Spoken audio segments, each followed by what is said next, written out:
State coffers are not spoiled for the party that wins an election, but resources for the country's social and economic development. I shall protect the public purse by insisting on value for money in all transactions.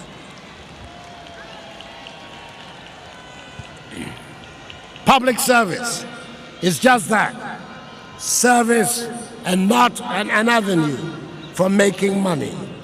Money is to be made in the private sector, not the public, and measures will be put in place to ensure this. We must create wealth and restore happiness to our nation.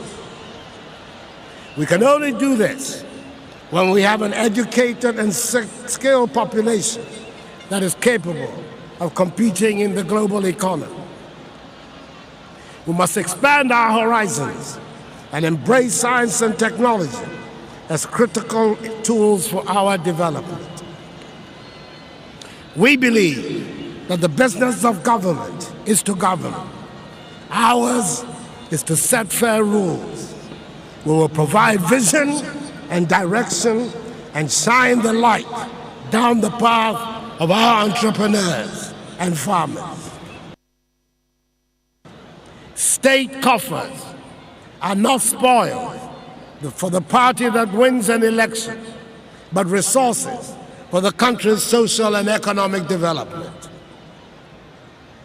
I shall protect the public purse by insisting on value for money in all transactions.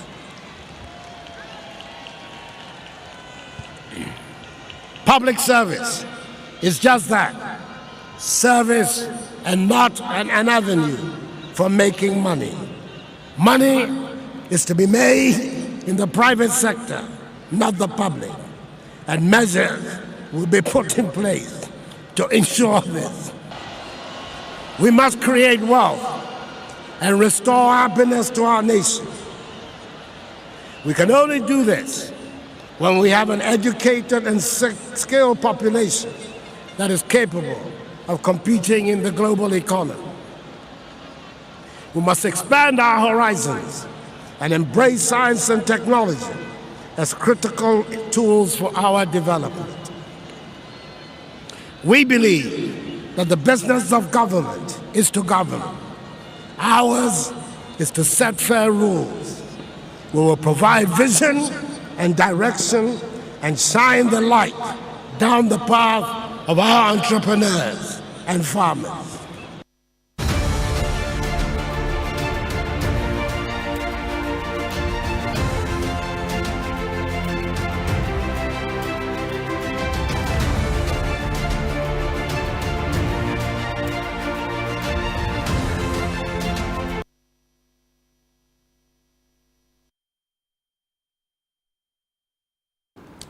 Ebusiafo ya mama chema mu nyina akwa aba eba UTV so anope critical matters ehia critical answers enunti ye na obi adabi esanse yesi akora bone oso wonna se bento anso se bi empaneto enunti empendodo ayenso ya tax sika ya ye de hwese omayi nka yenye bi ekura free SHS ye de ebeye yi accommodation na dormitories school for nkura bedem schools under trees e won krase ahodro wo munya schools na no board Savannah region one of the districts nkwa me Vim Foundation ko hono ma yesi o yepese ye schools under trees e man kwara ne desk omo de more than 58 schools under trees and omo de breme one district na am say hey enti ye hwe niam a ebebo oman ni sikasem ho ban enunti na ene those issues have become critical matters ye worth me no mienu nyina attention ti na ye ntumi na we cannot afford to sleep. Your friend Vim lady Afia Pokua no pay more achin the more tini. Now I'm talking with a lot of passion because I did be a Ghana for Sikano. I was here to me when year because Ghana ha say mranti ane maba enye adwuma nye. Enye say nkwa de bia mranti ane maba enye adwuma nye. We need to expand Ghana economy. Ye be den ya ye nti de mpacho pa me de bibia to Facebook. Ko ho na wa che wadwene na ye nkenkan ni nyina na enye amalgamation of ideas ni adwenkyere a beboa Emma omampani bia betena konwa so yenye tumi aboa na shape the direction of omano omampani bia ni wa obetena konwa so also or govern at his own pleasure Emma so sa ye na yedi tumi ni man he must govern at our direction and not at his pleasure. And pay me some good morning. Be as that can come special ice mineral water and patcho. And now no akonya kidney. And some one will say ensure a important. Your family may baby for granted. Ensure ayen mo nyakopon de am free. No musio o sorry anopa no musio. Yes o de for ensure ye bibia nanom. Emo be no ndu no bon so junso bibi boni bi e wo kidney no. Ye liver ya hara ebrebo no. Ene ye sa abo kidney no ne protecting the pedua na no shut down there ubi bia shut na unim kobusa ye nua ba Abigail Ashley no a kidney no say de unya bia dialysis ubeya kosi obewu ye mpenesa anti numusuo ne wonya hode this way chocolate drink dio hia ni nsuo she Ghana ye ne aye cocoa antioxidants wo me boost immune system ene ye de aye wo hia sichiri ena wo hia milk sichiri bebre kura nye ma bibia wo mdada dio hia ni se otwa na wo de egu nsuo shem no wan omada mana no pay ye de critical issues e de bro anope na de tia ye starting program no kura mehiti eno ye issues bi ampeso hu eti ne ye bo mampani excellency na Danko Kufuado ni inaugural speech part of it by also no asudie kese ne passion kese ade ba ko da no mampani ne kuma so eno so obetimi protect the public purse obehwe omani sika no obetimi abo ho ban na enye joke say omampani Kufuado ba ye ma no 1 million extra vote na ye bo fu president ma pa na NDC for esansa na Ghana for bebrede ani to form a protection of public person ankoyie enti ankoyie de ne ye je amemu no fi NDC ho ade ama MPP dia e wo se etume de ma mampani a chance ye woni mugidie sa abre no mampani excellency na Danko Kufuado ba no wanyini wonya abrante esa enti enyina hu se obi a ye oluman ya wanyini wo wonyansa because utiri won fru dwen a nyansa na Nyankopon de ma no e na obra no nanado wa bobida lawyer djuma kese a waye enye lawyer nkuma ne lawyer nketwa busa one ye wura nkoto ampa obra o Kufuado prempe enko chambers lawyers o machu se wa bobra sike bia nanado wa dibida ntu ohia Ghana esika acha se waye investment DHL nom ne ade nanado onye ni paketwa edan na ope sika na ope aduane papa na ope di waye enti Ghana for nyina knew say we needed to give president overwhelming confidence 1 million votes mu a ene de man nanado and that was a significant indication say nana ye Judy change Ghana for us 4 years ye twice 8 years you hold the trump card say Ghana betime Rwanda Ghana betime Singapore Ghana betime Malaysia we believed in President Kufuado. The question is ene utu ani na de hwe wochi a almost 5 years into the tenure of Nanado we one term second term Ghana for year na to abama no 2020 overwhelming capacity bia no if you first term second term vote no so significantly we parliament the year through kan year na che say o 500,000 plus votes e de Nanado in the second term enye bad kra still na che say Ghana for had overwhelming confidence in him tie ba ne sen and as see e ko ground last week me kan how critical issues say na ye to aba MPP beluzu. And there's a reason. Popularity rate to America for Europe, omo obi e friend approval ratings. E ho ne question ya democracy. Nka Ghana de democracy ye liar. Ye de ne ahemfo nom ne ade de chieftaincy. Ene yanka say your own form of governance anake one sana brofi say enko back to 1992. Na ma me fa enko S gracious because enu tina eno pe mi mani abra me de yivem kasa san. Unim say 1991. Na your end of service benefit ye de ma Ghana for workers nyina. 1991 ESB end of service benefit na kan Ghana ye labor rules to home inti worker bia wo Ghana bia na uwie na wo ko pension ye je lump sum ye bonus sika ni mu nyina tofa mu a na de amaw 1991 President Rollins PNDC and he trust our law nim in 1992 ye call a new constitution mu NDC ni MPP ministers any MPs omaji S gracious not even one day has a member of parliament or a minister raised a statement on the floor of parliament to say and are arguing that the article 71 of the 1992 constitution no now for a monument na article 71 for no ewo constitution yen scrap yen free ho na ka emphasize sika no bi kura nkoye schools under trees anase emphasize sika no bi kura mpa adwuma mam nante ne maba omunye anase sa end of year benefits no kra yemfa Ghana fo a omuni adwuma ye ache se okwa abroche na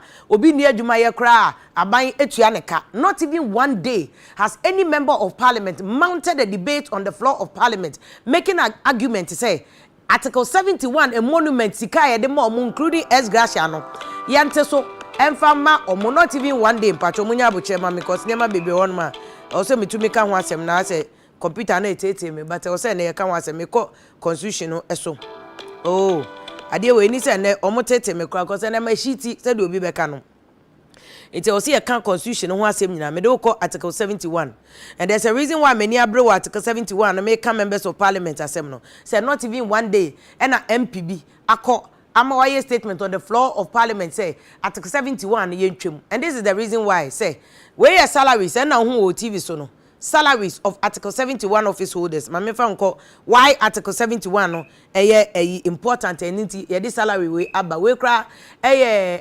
salaries of yemfa saying 2016 then you have 2015, 2014, 2013, 2012. At the time, that President Mills, we in Etania, no. Unim said the constitution is a do hobia or multi committee, and the committee will discuss the monument. It's President Kufuor Kono or Chinu has a committee. Chinu has a committee, no Professor Mills buy a pen or say there be recommendation. Chinu has a committee, no, and making no a door so do omuntia.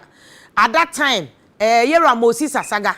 Na ya pencil na ten kono nko bedi Minister of Finance Professor Mills cancel the nomination no na ko omo de command Minister of Finance adan ya o say where Moses Asaka who was at the time a caretaker kind of ministry minister na ko oversight responsibility of ministry ho sure letter the call say omo ntua say sika no emma friend say Article 71 office holders in accordance with Chinwe Hesse reporter NDC ebeto ye in 2009. Professor Mills say ya per through yera ayarega no ye presidential spokesperson and President Mills say never says can endorse dodo. Although na ye Chinwe Hesse committee recommendation say ye ntua says can osi ontua ne ne ontua ne china. Yankopon sharp Professor Mills. He said this. And yes, Professor Mills can keke. Osan say another committee on the back of Chinwe report. So Emma almost 1 month. Say omu hwehwem na so omu hwehwem wie na say eto asumwa then they should come and recommend to president at the time. Professor Mills say NTS can yes sir. Omu nti sika na e wose etua Emma article 71 so patro ma me fa nko article 71. Article 71 of 1992 constitution say the salaries and allowances payable and the facilities and privileges available to a speaker and deputy speakers and members of parliament, B, the chief justice and other justices of the Supreme Court of the Judicature, C, auditor general, chairman and deputy chairman of the electoral commission and the commissioner of the human rights and administrative justice and his deputies and the district assembly's common fund administrator, D, the chairman, vice chairman and other members of AI National Council for Higher Education. Prince, you come back to studio. You come back to studio. And say about figures so. Me person come 40 we na. Where we nyina article 71 office holders omoji S Gracia. Tienye. Memo bi medada also or court. Say the NDC MPs ni bi yes. Omo court ako fight attorney general see me entua first lady for sika. Me entua second lady sika. Eye bogus and hypocritical. And em shitty. Eye bogus and hypocritical because mo court ni nyina you all take articles here friends S Gracia or maji S Gracia ni bida in the past maji adi atafre ama ye workers ye sora homache workers ye adwuma ministries. I will take you to somebody's research bo ye about public sector workers dio osokra onyi pay kra ni pay ye 200 and something Ghana cedis as of 2016. The OG pay power public sector age 4,000. The OG pay mo do abem worker ordinary worker OG 4,000. Na mo jisika no mo pay akase ni diwie. Mako jina say ye court against first lady ni second lady salaries. Do you have any moral right? Ye workers na ye nyibi no. Ye workers na ye tete ye taxes on. Ye jina ka akwan ho ye ton dog chains ye ton bo fruit. Ansa na ye didi single mother say bre wo Ghana ansa na omo sa koma no omo te makola omo ti jomi abeji omo ticket 1 Ghana cedis. These are the people who have to go to court and fight first lady ni second lady salary no. Ye na wo say fighting first lady ni second lady salary. Enya mo maji S Gracia ni bi adie wi atena so. Moti parliament mugu soje. Da ben pani who say NDC ni MPP. Moti mi atena parliament say article 71 sikani yedema monye. In fact, you even proceed in parliament say Constitutional Review Committee Eduman Commissioner Professor Mills. Papa ndiye. Professor Mills yakupo nsha oda. Professor Mills na take Constitutional Review Commission. Professor Mills if you were president Mama Kraba Constitutional Review Commission no want to eduma no so. Na na do buy want to eduma no so. Enke ya twas na say article 71 ye yin free MP won GS Gasha, minister won GS Gasha. Omo ya bubo omudi no bi an GS Gasha na ke ya bon se mama mo share. Eti mo ka se ne first lady Fosika ye ntwam ani asan bon se mama mo share. Mama mo nyanya ntwam. Mo GS Gasha di. Mo ji 2 cars, wo ye minister wo je cars mienu. Wo je cars mienu V8 baako, wo je saloon baako. Mo use abe 2 years ne auction car ne ye de amamo. Mutumi ton car V8 mutumi ton 5,000 Ghana cedis 50 million no maje na me de 2 years na aban san ko crackers ne asan de amamo me MPs mpo de me blame because MPs kei omo car ne nyina ya tifi omo salary mu but mu ministers so cars ne to ma mu nyina mu de kofie free 2 years ne asan to car from brand new tear rubber ne asan de amam na ma asan de kofie free na maje adi mu wi am so mo be fight first lady salary all of you nyina wo se cancel mu nyina musika. First lady salary, second lady, 1,000 lady salary, young cancel, S-Gasha, so young cancel. Into all those who are going to court, you are all hypocrites. Nyachum. You cannot have any moral right to go to court on first lady and second lady salary when one kasawaji S-Gasha, jaiji. Na ujaiji ya. Na ye deceive free SHS dormitory, ni ye jai double track na. Then we catch us here and cancel a first lady, second lady, they are best support. Until then, Gana for we ourselves are going to court to fight first lady and second lady salary. And in fact, we are going to fight the constitutionality of Article 71. More amote parliament with a stroke of 1 pen. Mubeti your constitutional amendment. I mean, Article 71 everywhere. But to want of a better expression, Abroni be yenti. Moody Article 71 scam. Moody. Na mu wi amasha da be we reject this one. First lady yen chase second lady yen ba wo de wo gidi mame sanfa nko bi o. Article 71 for no omoji sika ni di no. And you can't blame them. Constitution Rollins mo na ye omo ye ron mo di shame say Article 71 for no enye say sika yi. Or say the salaries and allowances payable and facilities and privileges available to A, Speaker and Deputy Speakers of Parliament. Omo nyina je Article 71. B, the Chief Justice and other justices of the judicature. C, Auditor General, Chairman and Deputy Chairman of the Electoral Commission, Commission on Human Rights and Administrative Justice, and the deputies there. And now, the District Assembly's Common Fund Administrator, Article 71. D, the Chairman and Vice Chairperson of A, National Council for Higher Education, and whoever is described in that manner. II, the Public Services Commission. III, National Media Commission. IV, the Lands Commission, NAV, the National Commission on Civic Education, Article 71. Being the expenditure charged on the consolidated fund, Ghana consolidated fund says can tie poyempo go pay am. And I say shall, and yet will, near pa, near betria. Was it shall be determined by the President on the recommendation of the committee of not more than 5 members appointed by the President acting in accordance with the advice of the Council of State. 2, the salaries and allowances payable and the facilities available to the President, the Vice President, the Chairman and members of the Council of State, Ministers and Deputy Ministers being expenditure charged on the Consolidated Fund shall be determined by Parliament on the recommendation and committee referred in clause 1. Indeed, this is what happens. Say Parliament as gracia, a President never approve and you bet you are President any ministers also as gracia, Parliament and never approve. Until you see why can an cause of government, ministers, any MPs, they are supposed to check each other. Until Parliament approve the ex-gratia of executive, president, the minister, deputy ministers. Now President so approve the ex-gratia of MPs, speaker, deputy speaker of Parliament. To munina omoji. Amoji ni nyina wa Article 71 no a. Na wa ba be catch. Until constitution say before we be free power no. Na me ka say president for free power no not teach no hese committee.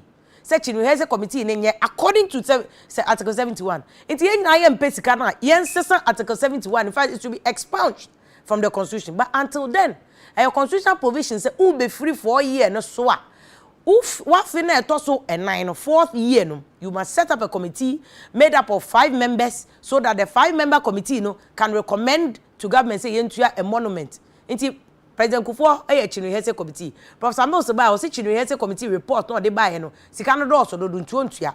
Oti another committee according to Ayariga press release or de ba he was the government spokesperson at the time say Professor Mills say committee na wate no 1 month pomonya recommendation here say Chinu Hese sika no ka se de ma omuntu ana. Professor Mills be fia konwa so omuti Ewurama Ade committee. Ewurama Ade committee crowd the point system by in fact we Chinu Hese committee report ma the point system no was that in Kenya 100 points for the president, vice president budget 90 points. Into 90 points near the calculate times or salary. Any times if you do our the year ejuma. Into it said there workers baby will be end of service benefits and anka make us a PNDC law 1991 ebe free wa. Say worker be a coffee onye and one was snake to some sopino. Ah ye tuama no. And no, it cannot take you home to me more work be and to me my work be a BP a drokra. Ketwa go pay in yet. You pay no near senate they calculate your pension. It's Ketwa na beji. Meanwhile, politician there 4 years ibiano, ye chia esgrasha ediaman.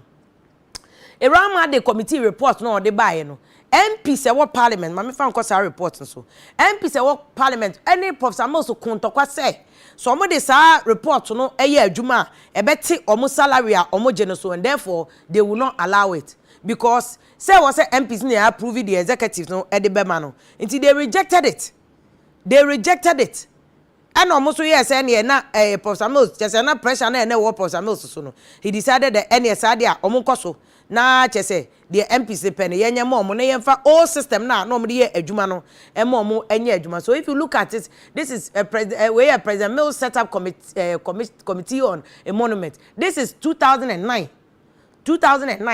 report na yera Ayariga ebe kan say Professor Mills say per decision a omo de ama nenti no yente sa committee we na yi enfri honum eti omo ye say omo ye ne sa de a ene na MP salary no per the committee report so they will only get 9.4% salary increase into omo MPs enso omo na 9.4 no ebe ma omo salary ni nyina ba besi 19,430 at the time but na komo de at that time no and komo per 10% of president salary.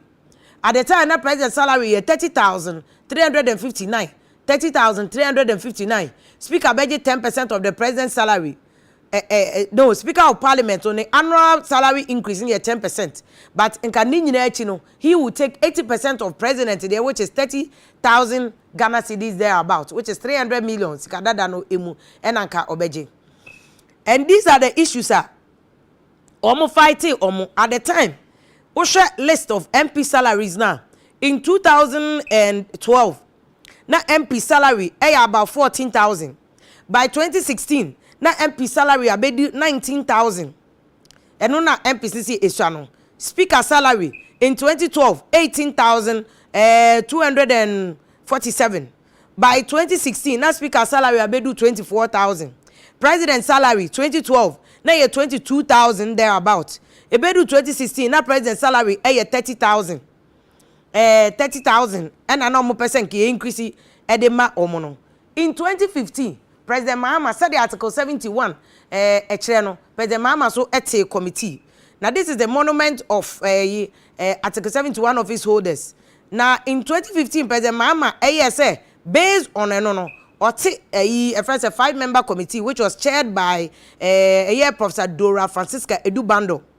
Edubando committee no enso ye say omunye say ni na Edubando committee ne ye na adwuma we 2016 no omo intimi implemented the reports na under President Mahama omo ye no because of election. That was the time at 2016 omo ka so difficulty in elections ne ade it won be no after election ni nyina kogu ye no e na chese omo ye say ene no omo be ye say de ba obi abehu sika omo ede beko na Edubando committee no to propose some amendments. Said the committee no edemano said about this structure no ebeye in fact all the formula by but we formula now the compared to say they make a worker was single spine salary structure na ye di twa me no mienu aban workers wo abemu no single spine salary structure no HSA the highest paid worker our work public service mu ni pay a oje 204 Ghana cedis the highest paid worker our work Ghana single spine so age 4,000 plus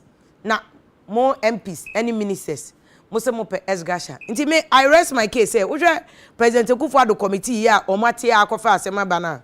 In 2019 President Akufo-Addo in accordance with Article 71 also inaugurated 5-member committee upon the recommendation of the committee no Professor Ya Intiamwa Beidu and that committee na no vice chancellor University of Ghana Legon and the president a picture na da no when he was inaugurating the committee enya Ghana ha na Ghana for na make say de bia na Ghana for ye ade e be kan ye taxpayers money a ye mfa ya adwen koso ye paniama eye konkonsan e betie eno na obehwe no na numbers bebre no obi e di echi ehwe say oh say they inaugurated this committee. Committee, one of the recommendations that they did was that Umbeto President Kufuor system now, President Kufuor de buy, A woman's a first lady, and second lady for Article 71 no here. But President Kufuor, based on handing over note, when yera atwa yera lawyer, Temani lawyer, you cry or what tema? Ono ye President Rollins chief of staff for many years.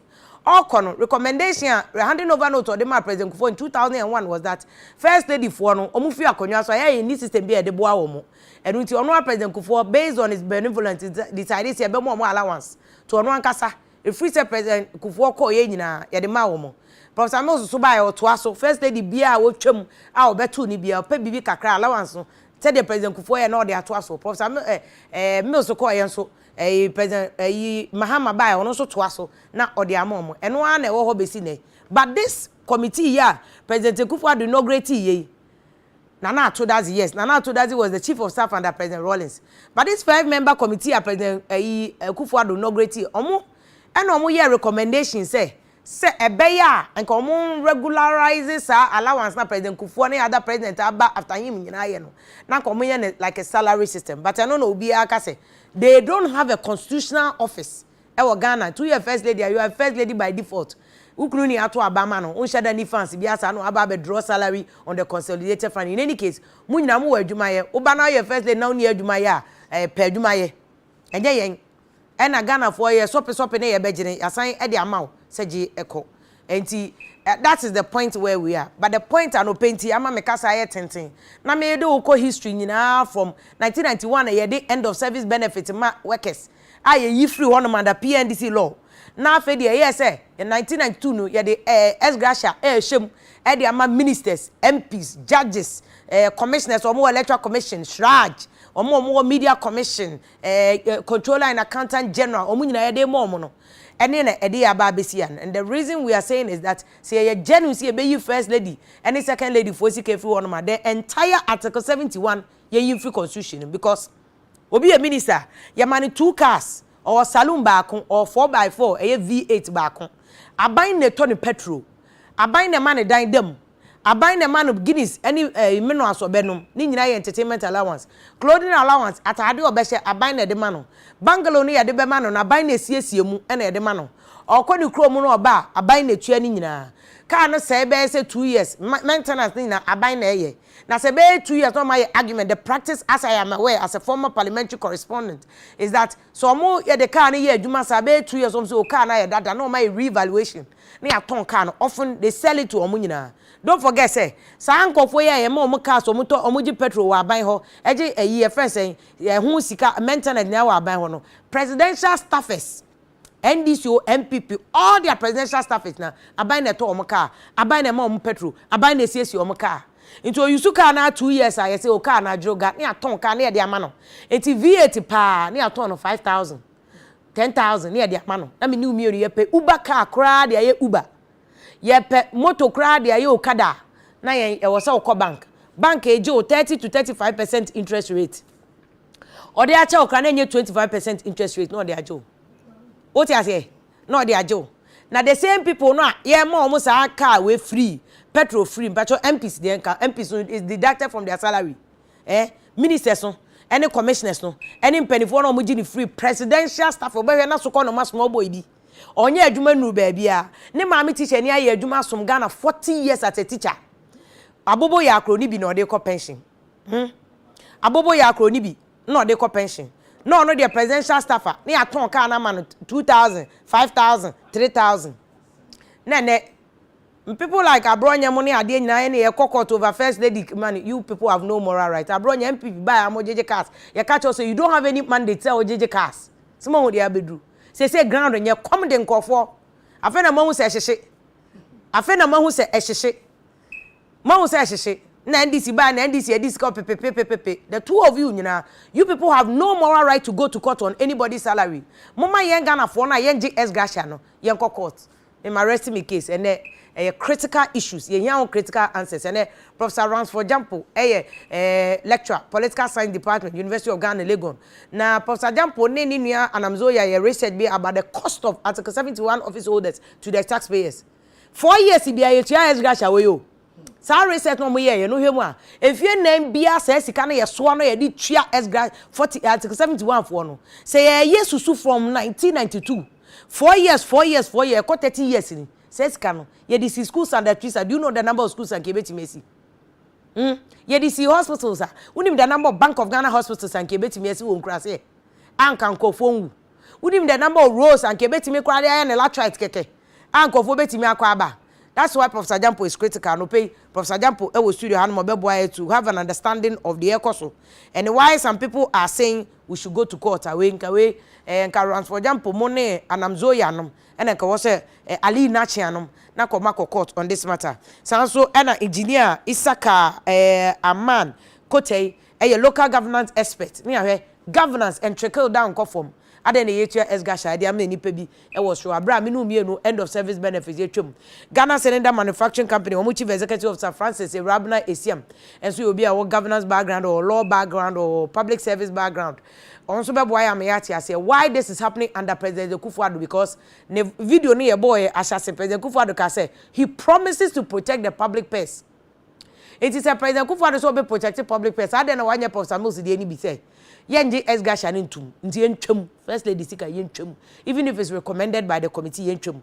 I am also aware say at the committee level no first lady for niam we na share denim in fact Professor Bambo atenom ne ade nyina recommend a formula it said the Professor Irama Ade Professor Irama Ade committee recommend a formula point system MPs na wo parliament rejected omonte ase be ma omutika na akofom ama begna Sam George mo ne ade nyina you are going to court edru mo so de mo so monte so abusafo ya nane ehoma special ice mineral water and this way chocolate drink do here na ensuo she nua be ma Francis Asenso Boache minister for works and housing and o ma me da form ya musie no e wo bantama e wo Asante Mantem ye ma o hyeden ene ya akọ ma me de wampe nti we o ma mi untumi nya bi a wo de be hyem enso e be ne den e betimi asrewa ne se hyeden na paper wani ase ne suo na o ma me wa be bobra nti ebra so se won so Asenso Boache obeye bi na won so odi abobra no e de atoa de o maame ayeso ti ye nua be ma Francis Asenso Boache